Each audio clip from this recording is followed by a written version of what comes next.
Hello, friends. Hope you are fine. Today I'm presenting the podcast on Ketu. And the next series will be of Rahu. And Ketu gives different results in different houses. And let us begin with the first house.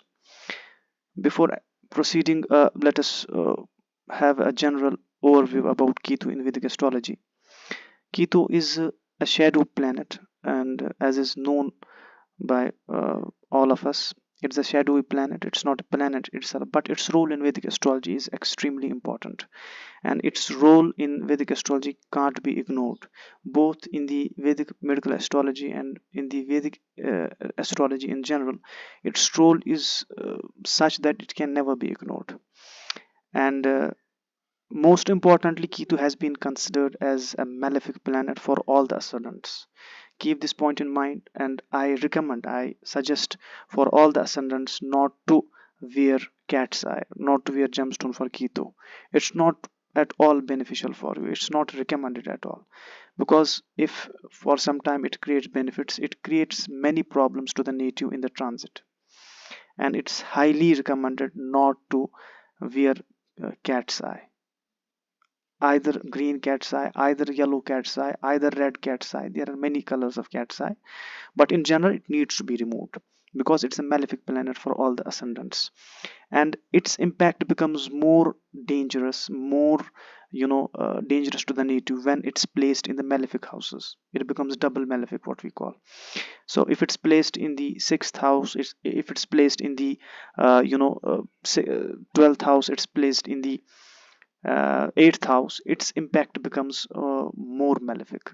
So it catches and it gains the characteristics of the house where it sits, especially in the dastana houses, in the sixth, eighth and 12th houses. If it's placed in these houses, it gains the characteristics of these houses, so it becomes double malefic in such cases, and the chart becomes quite challenging for the native. So we have to keep this in mind, that it will never give fruitful results in general. And there are few cases, exceptional cases, where Ketu Mahadasha plays an important role, and it's amazing time period for the native. But there are many factors that need to be taken into consideration while analyzing the results of Ketu in such cases.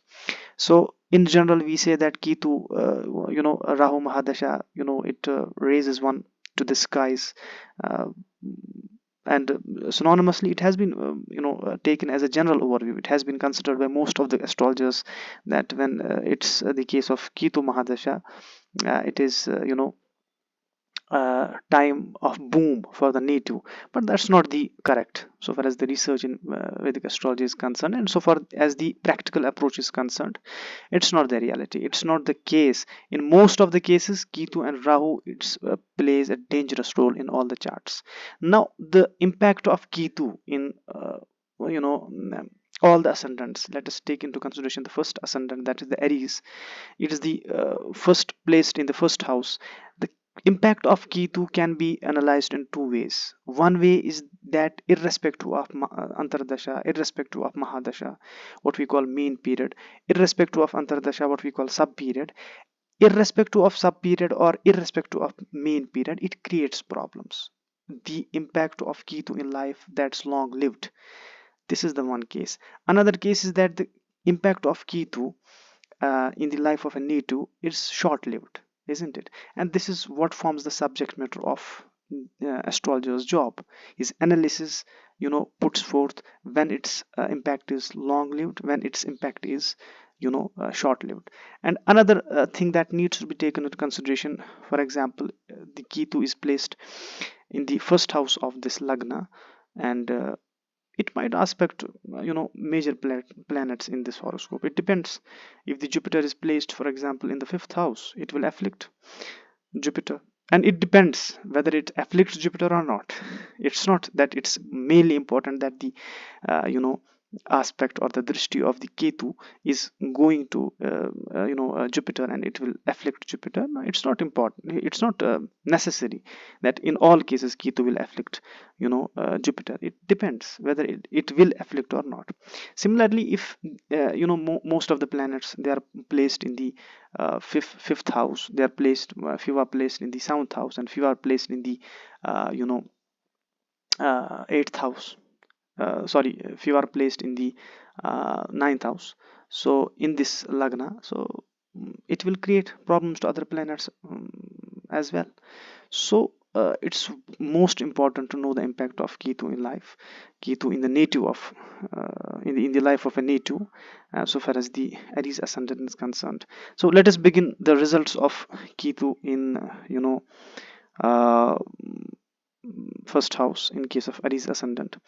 Since it's placed in the first house, so the first house pertains to the personality, and it will create challenge in the life of a native if its impact is long lived. In the horoscope of a native, if its impact is long lived, it will create dangerous problems for the native.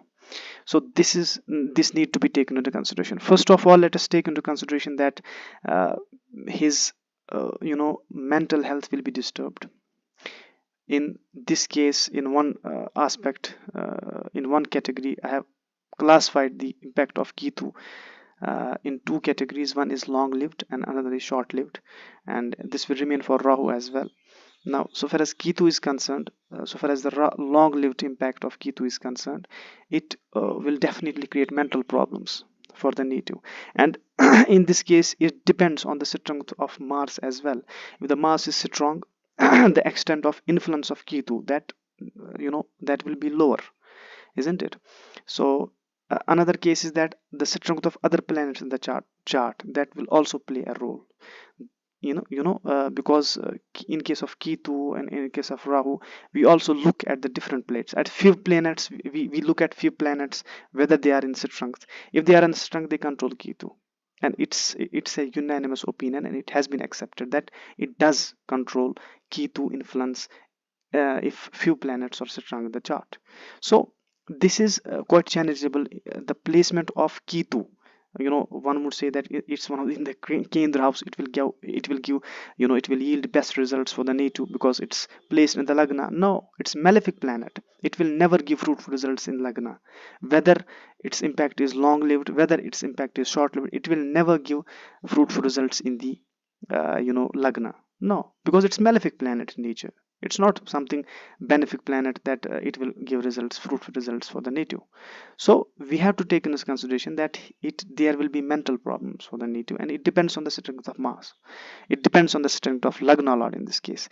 The native uh, may be subject to fevers, isn't it? That fevers will be quite critical. He may be subject to ulcers, multiple bowels, stomach disorders, injuries, and spoils relationships. His marital relationship will be in threat. In this impact that's long lived, the marital relationship may not persist. He will not be able to maintain the marital life because the Ketu influence in this case is quite critical, and it's quite important to control Ketu in this case. And there are remedies for controlling Ketu, in order to regulate the remedies, and in order to control Ketu in the chart, there are remedies, proper remedies that are provided to the native in the light of the chart, because every chart is different in its essence, but the results that remain the same. The extent of results of Ketu that vary from chart to chart. So that is the main point that I am going to discuss, actually, that I am interested in this video. So it creates many problems for the native in the irrespective of Mahadasha, irrespective of Antardasha, isn't it? And it depends on also whether the placement of Ketu in the transit, and it aspects the planets in the transit chart, and it aspects the planets in the birth chart, natal chart, and the affliction goes from birth chart to natal chart is birth chart to transit, and the affliction goes from transit chart to birth chart, and the affliction goes from transit to transit, what we call triple transit. And in such cases of triple transit, in case of Ketu and Rahu, the situation becomes quite critical for the native, and the things get out of control. So this is the usual experience that we have been with since years, and practically this has been a practical approach. So first house placement is quite I would call it's a placement full of setbacks in life. And so far as the sub period is concerned, so far as the antardasha is concerned, in the antardasha the results become more dangerous, isn't it? On the other hand, when we call it it's a short lived, for example, another results is short lived when the impact of Ketu is short lived, isn't it? But when the time of when antardasha of Ketu arrives, isn't it? When the antardasha of Ketu takes place, or the mahadasha of Ketu takes place, especially the antardasha, because most of the role is played in antardasha rather than mahadasha. So when the sub period arrives, the short-lived impact of Ketu, it becomes more substantial, it becomes more effective. So in the sub period of Ketu, the person faces setbacks in life. The person faces setbacks in the business partnerships, setbacks in the uh, his life partner, and setbacks in the uh, another areas of life as well, isn't it? His investments, they may be in dangerous. He'll not be able to get something out of investments. And so far as his foreign travel is concerned, that will also be impact depending on the strength of other planets as well. So this is the impact of Ketu, and so far as the short-lived impact of Ketu is concerned, it gets activated. In such cases, Ketu gets activated only in the antardasha, only in the sub period of Ketu, and it's recommended in all cases. It's recommended depending on the nature of the chart. It's recommended to remove cat's eye, not to wear the gemstone of cat's eye. Ketu. Ketu, in order to get relief from the problem that is being created by Ketu to the native. So it's recommended not to wear it. So there are remedies for Ketu in terms of in terms of charities, in terms of other remedies. There are many remedies, and the proper remedies depend on the analysis of the chart. When the chart is analyzed, and once I'll repeat again that it also depends, Ketu is placed in the first house if the Mars is also placed in the first house, for example. So it will depend whether Ketu will create problem to the Mars or not. And if Ketu aspects the planets placed in the fifth house, it will depend whether it afflicts the planets placed in the fifth house or not. But one beneficial is and one positive point about this placement is that this does not become the double malefic case, because the placement is in the first house. It's not the 6th, 8th or 12th house, so it does not become double malefic in this case. So that's the positive point of this planet. And if Ketu itself is afflicted by another planet, for example, in case of Aries ascendant, if Ketu is afflicted by Mercury, it will create more problem to the native. This point needs to be analyzed. This point is quite important in order to analyze the impact of Ketu in a chart. If Ketu itself is afflicted by, for example, Ketu itself is afflicted by Mercury, in case of Aries ascendant, it will create double problem. It will create the problem that will be twice, isn't it? So that needs to be taken into consideration also while analyzing the impact of Ketu in life.